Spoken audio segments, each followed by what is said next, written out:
Spoilers ahead for the first 3 Evangelion Rebuild movies, Neon Genesis Evangelion, and End of Evangelion. Please, don't let me spoil these films in the show for you. I know the majority of my audience hasn't seen these films, so please do not let me spoil this for you.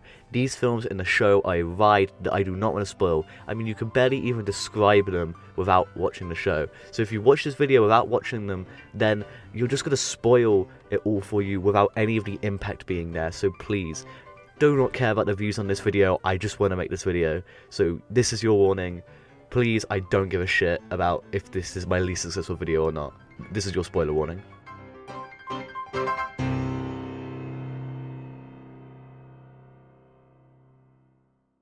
The Evangelion Rebuild movies are a series of movies that retell the original story of Neon Genesis Evangelion, pitched as it being Anno's original vision brought to screen without the technical and budgetary restrictions of the original. The first Evangelion Rebuild movie, titled You Are Not Alone, released in 2006 when the dumbass making this video was 3 years old. It tells a rather faithful reimagining of the first 6 episodes of Neon Genesis with enhanced and phenomenal visuals as well as some additional character moments. The first 4 minutes of You Are Not Alone are a shot-for-shot remake of the original, except in this more refined, cleaner art style with new voice direction. And short little tangent here, I couldn't find who was the English dub director for the Evangelion Rebuild movies, but whoever you are, you deserve way more credit than whatever it is you got. In the English dub of the Rebuild movies, the vast majority of the voice cast of the original reprise their roles, and they play it all phenomenally. But in such a unique and different way that so fits these movies. Like when I hear Shinji, I hear Spike Spencer's Shinji. Try saying that 3 times fast. But he and every single key character feels like they have another layer added. Shinji doesn't raise his voice as much, for example, and Rei sounds even more passive and calm. Anyway, tangent over. Aside from bringing back the original voice cast, the parallels between the original and the Rebuild movies are constant. Constant reference to recreated shots, lines that are word for word what was in the original, and music that is reimagined and brought back too. The film wraps you in its comfortable blanket of nostalgia and familiar imagery that tells you that this is Evangelion. But then, the films begin to tug away at that blanket. In the first Rebuild film, this is usually done in a much subtler, and usually the rule of cool applies ways, like Ramil, who now does this shit.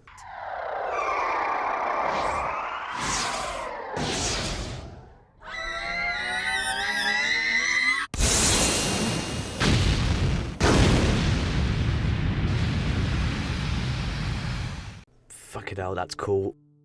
Or in the fact that everyone at Nerve is aware of Lilith, which actually addresses a plot hole in the original. These changes don't feel too major, and all of them benefit the movie in some way, or if not the movie itself, the series. But it's when we get to Evangelion 2.2 that things get really interesting, even though they were already really interesting, but now they get even more interesting. Evangelion 2.2 begins with a scene that has nothing to do with the original, with a new Ava unit that's so widely different to everything we've ever seen before, this brand new unique angel and this advanced plug suit worn by this brand new character. This character being Marie. While in Evangelion 2.2 she exists mostly as a plot device and establishes things before they become the focus of a scene, her introduction in this film is masterful. I love it. Well, I mean, I love this whole movie, but you probably get what I mean. The film then immediately cuts to Gendo and Shinji at Yui's grave. Again, keeping you wrapped in this snug blanket of nostalgia. The film then introduces Asuka, who has a different surname in this trilogy, and her first appearance is kicking ass in a redesigned Unit 2. All of this and several scenes like the elevator scene begin to slowly tug away at that blanket, and it keeps viewers sort of vested in these stories that technically they've seen before. Another good example is this wholly new idea that Rei has, where because in this trilogy she's beginning to fall for Shinji, she wants to repair the relationship between Shinji and his father. So she plans a dinner party for that purpose, and Rei tries to teach herself how to cook, but because she's never had to cook for herself before, she ends up cutting herself with a knife by accident. And when Asuka learns about this and gets jealous, trying to cook for Shinji herself, she also ends up cutting her fingers with a knife.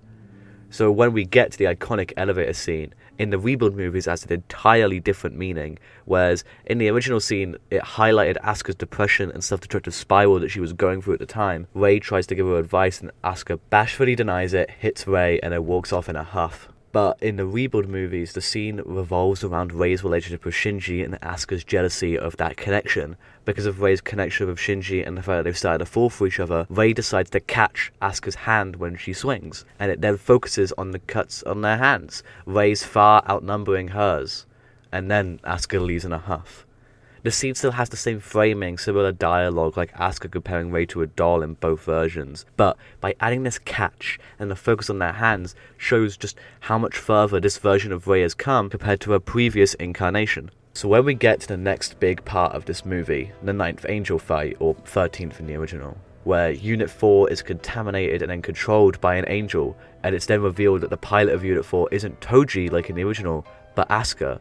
None of the audience wants what happened in the original to happen again. You're holding on to hope that we get another catch of the hand, another redefining character moment. Even when the dummy plug system turns on, you're hoping so desperately, but it doesn't happen.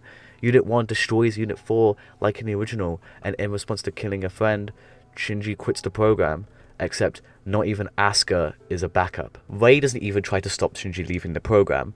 The characters even bring up how that's what they wanted to happen, but Rei doesn't, because she wants Shinji to be happy, and everything leading up to this point makes it pretty clear that piloting an Eva doesn't bring Shinji any kind of joy. The fact that most of these movies make us not want the original events to happen, by making these characters just different enough, by changing scenarios in a way that make them just as tense as in the original, I mean, it's obviously genius, and it shows just how masterful a writer Anno is.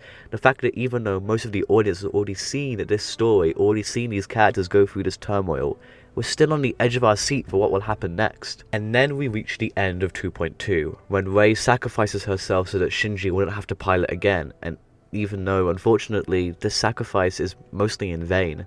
Although, the one thing that it does is push Shinji forward. He pilots Unit 1, and in one of my favourite scenes in this franchise, filled with my favourite scenes in all of media, Unit 1 ascends and awakens early. In the original, this happened when Shinji saw the destroyed Unit 2, and after already losing Misato before this, Shinji broke because he was completely alone now. Everything had been taken from him, but instead of it being this immense loss that caused Shinji to push Unit 1 past its limits, it was his love. He annihilates the rule and then breaks through to try and save Rei, and he ascends to like a level of godhood pretty much. But as a consequence of this, he begins the third impact. But then he stopped.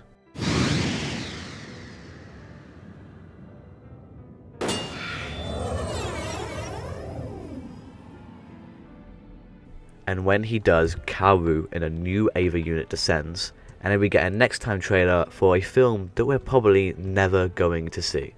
Now, as of writing this video, Evangelion 3.0 plus 1.0 does not have an English release, so for all I know, the whole movie is one giant flashback that is this movie shown in the next time trailer, and even though I'm going to assume for the sake of argument that it won't be, even if that is the case, it won't detract from 3.0's mastery and the points I'm going to make. When 3.0 begins with an action scene that, while being visually and technically phenomenal, is incredibly confusing. Asuka's back with an eye patch, and Marie has her own Eva now, and they're also fighting in space. And then it gets even more confusing. As we're shown Shinji, we get a very short amount of establishing dialogue, and we're never given any context of the scene apart from these cold, cramped corridors. No familiar establishing shots that the films have done so much. And then this control room with two characters that look close enough to be recognizable as Misato and Ritsuko. And then, after another action scene, we're told that 14 years have passed, although the Eva pilots look no older because it is never explained or explored curse of the Eva. Misato also mentions that Rei no longer exists in this world, and before we get any further elaboration, Unit 0 bursts through the hull of the flying ship. Oh yeah, I forgot to mention on a flying ship that's powered by don't think about it, okay? Anyway, Unit 0 bursts through the hull of a familiar voice, the voice of Rei, and after a small bit of exposition, it's revealed that Misato leads a counter-organization to what is left of NERV. But despite that, Shinji rather understandably chooses Rei. Unit 0's design is 100% a nod to that of the mass production Evas at the end of Evangelion, and Gendo's design in the following scenes is definitely also meant to reflect that of the leader of Seilei, who we see in the same movie. Since Gendo is the mastermind behind everything in the Rebuild movies, not this unnamed figure, it feels rather appropriate, and it subconsciously makes the audience think about Seilei less, since Gendo is so in control of everything. Then, Shinji tries to communicate with Rei, who is clearly very distant. and those who saw Neon Genesis already know why. But Shinji still tries to reach out to her and eventually tries to give her books to help re-establish that connection, since the way he knew, the way he loved, liked to read. Shinji then eventually meets Kaoru, who quickly becomes the one person left Shinji can confide in, from the brilliant piano playing scene that is so incredibly amazing, to when Shinji asks to know what happened to the world. Kaoru doesn't try to hide it like other people, he doesn't stonewall, he doesn't sugarcoat it either, he just shows Shinji, because even though it hurts him, it's better to just tell the truth. Shinji caused third impact, or at least that's what we're told. It's never fully explained because we never see it directly, we just see Shinji be stopped by Kaoru and then a 14-year time skip, but considering we know how important Lilith is to third impact if you watch End of Evangelion, it's rather up for debate on whether it's all Shinji's fault, and likely that might never be answered, but it doesn't matter.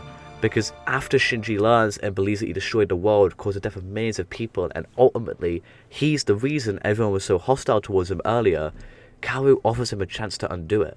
So, of course, Shinji takes it. Despite the warnings to not get in an Ava again, he's so desperate to get things back to normal. I mean, anyone would. He and Kaoru head below Nerve HQ. They look upon the two spears they need to save the world, but Asuka and Marie are in the way. Kaoru notices something is wrong, but Shinji is so desperate. He wants to see Rei again. He wants Asuka and Misato not to hate him anymore. He can't cope with being the reason so many people, including his friends, died. So he ignores Asuka and Kaoru. All he sees is the chance to try and save everyone. When he pulls out the spears and Gendo's plan restarts after a long wait. Misato should try and stop Shinji before he can end the world all over again. But it's ultimately Kaoru who makes the sacrifice. A sacrifice that could have been so easily avoided if Shinji hadn't felt so desperate. And he wouldn't have felt so desperate if the people he thought he was closest to hadn't acted so cold. I find this story and this movie so incredible, both because of the way it fits into the Rebuild series, taking place after this movie that not even the audience could ever see, and despite the scale of the story being bigger than ever, it still feels so personal. I related to and understood why these characters acted this way. I wasn't mad at all when Shinji pulled the spears, even though it causes Kaoru's death, who's one of my favourite characters in all of fiction. Even though you know it's not his fault. I mean, after 14 years of barely surviving, 14 years of near misses, you're going to have some hate towards the guy who's directly responsible for this. I have a feeling if Unit Zero hadn't burst down the door here, Misato and Ritsuko would have explained more. But given both of their incredibly important jobs, they just didn't have the time right now, and that's one of the reasons why I love this movie. A lot of people give it hate, and that's so unjust in my opinion. People complain about the way characters treat Shinji so harshly. A lot of it is aimed at Misato, since at the end of 2.2, it seems like she's rooting for Shinji, but a lot of people who hate this are confused about what Misato meant. Misato wanted Shinji to save Rei for himself. Not even Mitsuko knew this would cause further impact based on her reaction to the whole thing. So how would Misato, and given her reaction to it, it's very clear that this isn't what she meant by save Rei. And a lot of people are confused about how unsatisfying the beginning of this movie felt, how immediately this is not the movie shown in the Next Time trailer. But let me explain why, in my opinion, getting that movie we never got isn't a good idea. For one, having one movie in a series be mostly without its two most important characters is never going to be a great idea, and while I have no doubt if anyone could pull it off it would be Anno and his team, I have a feeling this hate was going to be inevitable no matter which way they did it. Released the way it is, people are mad about the fact that Misato, Asuka and others treat Shinji. This is mostly because we don't have the context. We can only theorize what they've gone through over this decade and a half. Although, say we got that movie, then the audience would hate Shinji. Not only would it be jarring to go from a movie about Shinji to a movie about most of the supporting cast to a movie that again focuses only on Shinji, the fact that Shinji and the audience have pretty much the same amount of context is what makes Shinji's actions feel justified. I would definitely not love 3.0 as much if we'd gotten that movie we never got. And I haven't even started on the animation of this film. I mean, you can see for yourself, this film has masterful action and animation. It's so detailed and so smooth, I'm genuinely surprised it only took them 3 years to make this movie. It's one of the best looking films I've ever seen. Direction is phenomenal and the voice actors are all clearly giving it their all and they are killing it. This film is my favourite Evangelion film because of not just the context of its release, the film that no one expected and saw coming, but a film I just utterly love and adore on a technical and writing standpoint. I am so looking forward to the final movie with Anno at the helm. I cannot wait. So, thank you for watching this video for one, I really appreciate it, and two, the Evangelion surge of content is over for a little bit. I'm definitely going to make more videos on Evangelion in the future, do not get me wrong, but I'm going to take a little bit of a break since I definitely feel like some people would be getting sick of the content by now. Yeah, I really just had to grind out videos of celebration of a new movie since I love Evangelion so much. I know that it's never going to really be this popular again. So, yeah, thank you for sticking with me through this. Next video is going to be on Ina, the little YouTube short film series, funny to Ron. It's going to be, I'm really looking forward to how that comes out. It's going to be out next week for sure. I've already got the whole thing written up. So yeah, thank you so much for watching, and I hope you all have a brilliant weekend.